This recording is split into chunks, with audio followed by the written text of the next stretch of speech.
Happy late Valentine's Day, nerds. Welcome back to an episode of WNN, your source for the music and music production news. We have some interesting stories for you today. Most of all, Native Instruments has actually done something good, believe it or not. There's a free UAD plugin I'll talk about later in the video, new plugins, and more. Before we get started, make sure to hit the like button and subscribe if you are new here. Check out my second channel if you haven't, that'll be linked down in the description. And our first story here, we have Native Instruments news. They have a new KONTAKT library, and this is not the good news from them. If anything, this is bad news. This is them making another piano. I think we have a lot of those already. We have a lot of piano plugins, we have a lot of piano libraries. Don't know why they decided to make this. Well, I have a hunch. Mr. Krabs, why don't you let him know?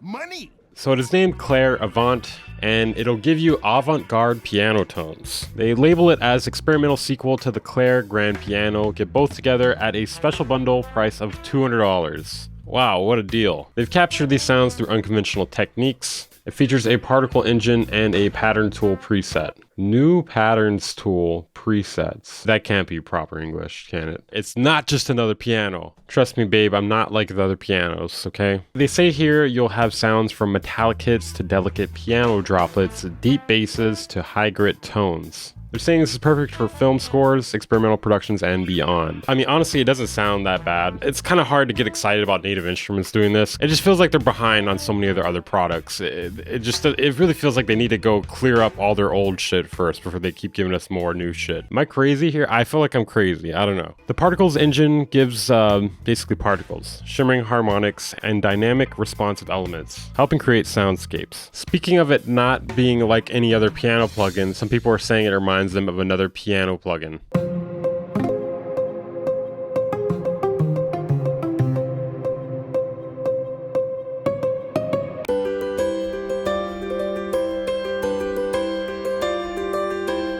I mean, am I crazy here? But this is not experimental sounding at all. Like, I feel like this is not what they were selling me on. Is it bad? No, but I don't know. They said it was going to be avant-garde. This doesn't feel very avant-garde to me so far.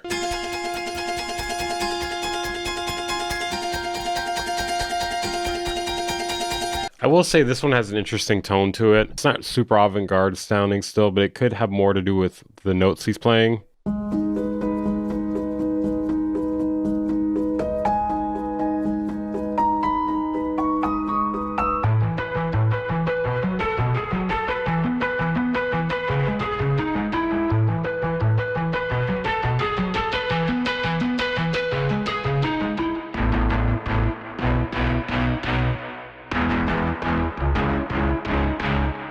I mean, that was amazing, but I don't know. I think it was just a great composition, and the sound was pretty good too. Like, the sound really matches with that composition. One thing I always notice about plugin demonstrations, plugin reviews, is so much of it is up to the actual performer.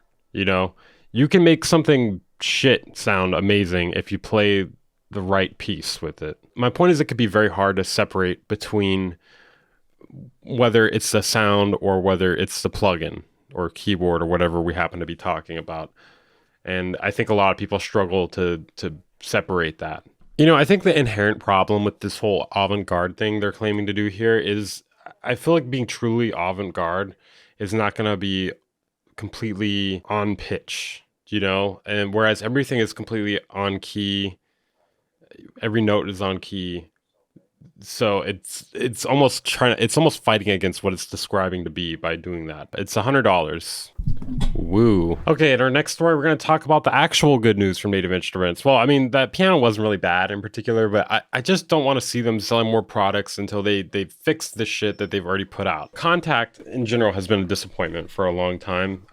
It does seem like they've added some cool stuff here, though. So you may remember we just talked about the patterns tool. Well, they've added that for all users of KONTAKT. They have fixed quite a few things other than that. That is the only new feature, but they actually added a new feature for free. Shocking. That's actually shocking. I don't know if you guys understand how shocking this is. They actually added features for free. Usually they add a few features and then they just charge you for a whole new version for it. They were probably holding out for KONTAKT 9 with this, in my opinion. But hey, what do I know? So patterns tool, a polyphonic step arpeggiator. They fixed excessive long wait times with saving loading DAW projects containing KONTAKT. I mean, that seems like something that shouldn't have been there to begin with. That seems like something that you shouldn't have had in the release version. Yeah, other crashes, blank user interface for certain libraries. All this stuff seems like it should have been tested more. I really have this theory that Native Instruments does not have a lot of employees, or if they do, like not enough employees to be doing all the shit that they're trying to do. I mean, it says here that they have 250 to 500 employees. So, you know, not sure if that's true or not, but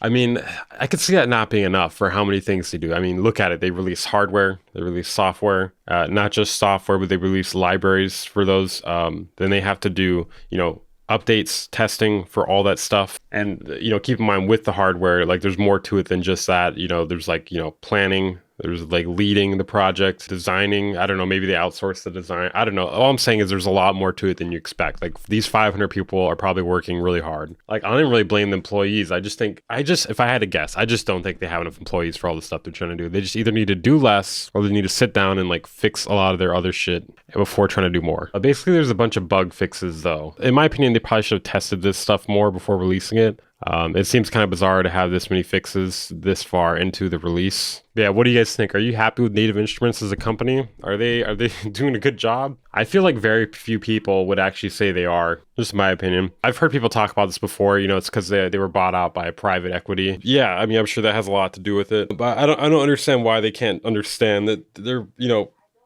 keeping your customers happy is probably one of the more important things. In our next story, Kanye West has recently lost his mind. Like at first people thought it was a rage bait thing, but yeah, basically he was saying all this like Hail Hitler shit. You know, he went as far as selling swastika t-shirts, and it looks like his website is shut down. In our next story, UAD is giving away a free 1176 plugin. Roll the clip. Valentine's Day got you down?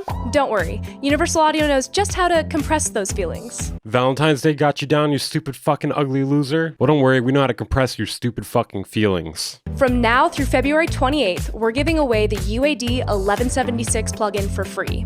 That's right, no strings attached, just high-quality compression feels. No strings attached, just the worst one of all, iLok. In our next story here, we have a rhythm augmenting plugin. So it's gonna add more rhythm or something. I don't know exactly. It's called Tap Skip. This looks amazing. So it adds new rhythm to audio. It generates its own structured rhythm and imprints it on the rhythm of the input audio, giving you bigger, denser, more complex rhythms. Before on drums.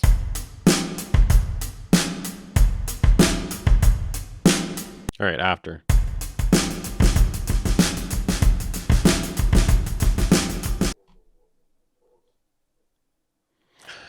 Is this just not delay or echo? What? So, I mean, from what I can tell here, I want to say this is just an echo, but from what I've read, it adds taps and then it does skips as well. So skips are like silent delays. I mean, basically you could just automate a delay / echo and then kind of, you know, do what this is doing here, but that would be more work. I don't know. I just don't know if this is like really valuable. I mean, hey, if this is something that interests you though, it's on sale for $24, I think. In our next story here, Excite Audio has updated their plugin Bloom, and they've allowed you to import your own samples. I don't know shit about this plugin. I do remember seeing it before though. You know what? Actually, now that I think about this, I do think there was criticism toward this plugin for you not being able to add your own samples. This was a while back though. This had to be like a year or two ago. This is a deep cut. That is it for this episode of WNN. Make sure to hit the like button, subscribe if you're new here. Let's aim for 1,000 likes, please, for the love of God. I don't really have a goal in mind here. I guess I will live stream this weekend. I'm probably gonna do that anyways, but please give me 1,000 likes. God damn it.